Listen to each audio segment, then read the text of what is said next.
Today I am celebrating a day out of time. It's a festival, July 25th, that a lot of people won't have heard of. And it hasn't been around for a long time in its current form, although a day out of time has been celebrated for a very long time. And the day out of time is currently celebrated on July the 25th because it just happens to be a significant day astronomically. It's the one day where I believe the sun and Sirius rise in exactly the same location or at the same time. To be honest, I'm not even entirely sure myself, but to those astronomers amongst us, they will understand why July the 25th is a significant date. But it's the fact of the day of time and how it arranges calendars that I find particularly worthy of celebration. So most of us will have been aware of the fact that the Gregorian calendar that most people celebrate is a rather peculiar thing because you have some months with 28 days and 30 days and 31 days, and you never know where a Monday is in a month, and if you try to organise something on the first Sunday of the month, it doesn't work out, and this doesn't correspond to the signs of the zodiac that are celebrated. There are 12 signs of the zodiac, and they start sometimes on the 20th and the 21st, and so these aren't exactly astronomically regular intervals either. And of course a calendar lends itself to being, it makes sense that a calendar should be regular, have regular periods and cycles so that people can orient themselves accordingly.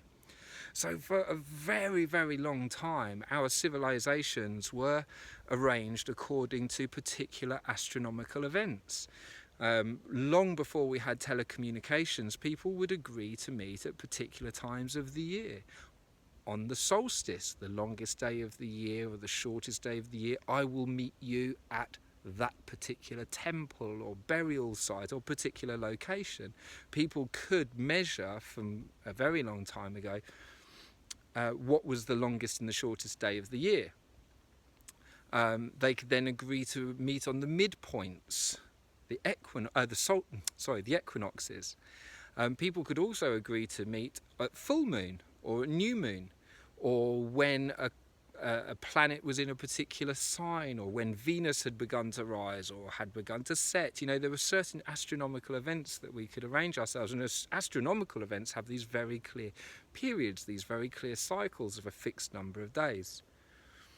Now, to any flat earthers watching, this might come as a bit of a disappointment because people have known of the spherical nature of the Earth and the cycles of the planets way, way before NASA came along. And the ancient Greeks had an awareness of the ball Earth and how we're balls spinning amongst balls, and so did the Mayans. And the Mayans were the origin of this day out of time. So it's rather interesting that we have 13 moon cycles, 13 lunar cycles in a year. We have 13 full moons, 13 new moons. And I've always been a bit confused as to why, if we've got a certain number of moons, and moon is the origin of the word month, why we would have 13 moons but 12 months. And there's a very convoluted story that accompanies that particular mystery. But then the Roman Empire put its stamp on the calendar with naming months after Augustus and after Julius, and then everybody wanting to have a piece of the pie and naming months after themselves, and this affected how the months were counted. These you can find more out about online if you want to know greater depth on these stories. But the day out of time is particularly interesting. Now, the Mayans, they had in front of their temples these giant swimming pool-like things. And for a long time, this was a mystery to people until they realised that these were being used as astronomical devices. What would happen is people would peer down into these flat pools at night, so they were perfect black mirrors, and they would hold threads across these pools so that they could measure with extreme precision the positions of the planets and their trajectories, and these were noted assiduously for a very long time, and enabled the Mayans to develop one of the most advanced calendars that we've ever seen. And that calendar incorporated the notion of a day out of time. The one that's currently celebrated on the July the 25th isn't what the Mayans were using. It's been shifted in recent years. But the idea of a day out of time I absolutely adore. So their calendar was based on 13 cycles, 13 moons of 4 weeks of exactly 28 days. So they still had a 7-day week like we do today. That idea obviously goes way, way back. And they were grouped into 4s, which corresponded to a cycle of the moon. And if you multiply 13 times 28 days, you get 364 days. So it's almost exactly the same as a solar year. But of course it's not. And readjustments need to be made if you're to stay in harmony with the movement of the stars. And that's where the notion of a day out of time came from. Because in order to get the lunar calendar and the solar calendar to correspond, you needed to introduce a day out of time, one extra day to the calendar. And I think this is a beautiful notion as the heart of a festival, celebrating a day outside of the calendar, a day when we stop continuing our normal busyness to say this is a day out of time. This is a time when, in a little bit the same way that the Sabbath was adhered to by various religions. And I feel sad that our culture has lost the habit of a Sabbath, because it means that people are just constantly working. Nobody ever gets a break entirely. There's never a day when everyone has a day off.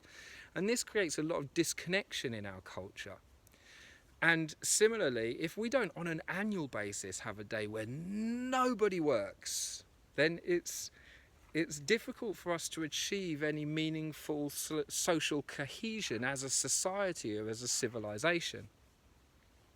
So today I'm celebrating a day out of time.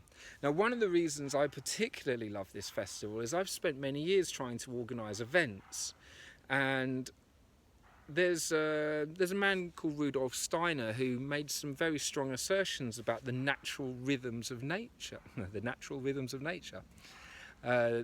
It's really beneficial to do things according to the natural cycles, because nature operates in accordance with these cycles. We have daily cycles and weekly cycles and monthly cycles and annual cycles, and all plants and all animal life adheres to these cycles. So when you organise something that happens regularly with one of these natural periods of time, things tend to work better. So if there's anybody that's ever tried to organise a monthly event where you're meeting the first Monday of every month, and that shifts depending on whether there's 4 weeks in a month or 5 Mondays in a month, it gets very confusing, and it's very difficult for those events and for those groups that are organised around those events to really develop a strength and a solidity. So having this 13-month year arranged in periods of 4 weeks means that the first day of every month is a Monday.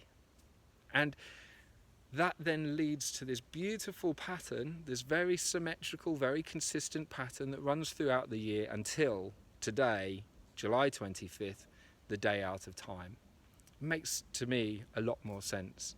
Whether or not we'll ever get to the point of developing a buy-in, whereas this actually makes an impact on a cultural level, who knows? But I'm certainly going to adhere to a day out of time and use this as an opportunity to celebrate the incredible patterns of nature and the incredible attention to detail over hundreds and thousands of years that have led to us developing such an incredible knowledge of this planet and the rotation, its rotation around the sun, around the galaxy, and how this has been gleaned by people very, very carefully noting their observations and passing this on to further and further generations, to the point that now we're flying satellites into the air and able to calculate with immense precision exactly where we are in the context of the physical known universe. So I'm going to use this day out of time to honour the passing of wisdom down through the generations from ancestor to antecedents, leaving us here as we are now with such an incredible knowledge of where this planet really exists in this vast cosmos that we call space.